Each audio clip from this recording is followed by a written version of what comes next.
इस एपिसोड के स्टार्ट में संगीता यह देखती है कि एक बूढ़ा आदमी गौहर से आकर मिलता है और वो उसे बताता है कि इस घर में एक शैतानी ताकत है जो तुम सबको मार डालेगी, किसी को भी नहीं छोड़ेगी।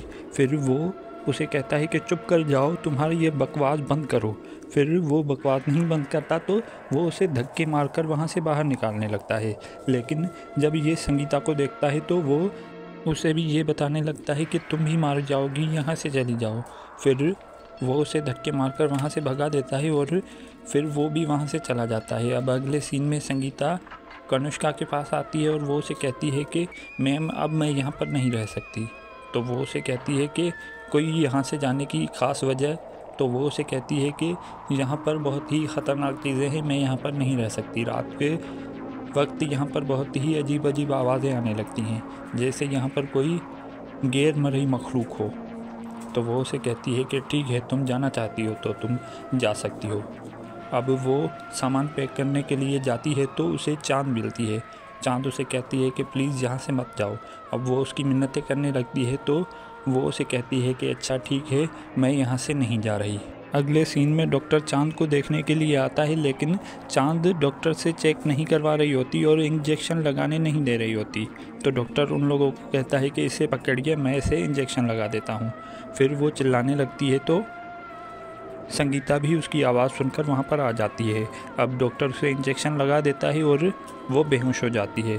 फिर संगीता इनसे पूछती है कि ये क्या तरीका है, किस तरह आप मरीज़ों को ट्रीट कर रहे हैं।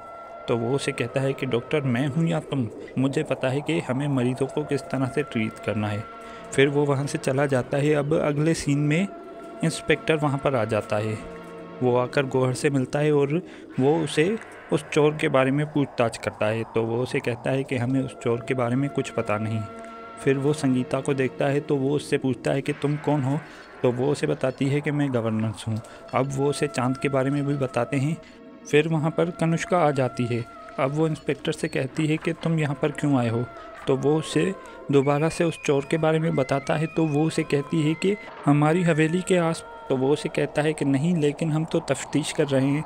तो फिर वो उसे कहती है कि जब आपके हाथ में सबूत हो फिर ही आप यहाँ पर आइएगा, यहाँ से जाइए प्लीज़। फिर वो वहाँ से जाने लगता है तो उसके पास चाँद आ जाती है।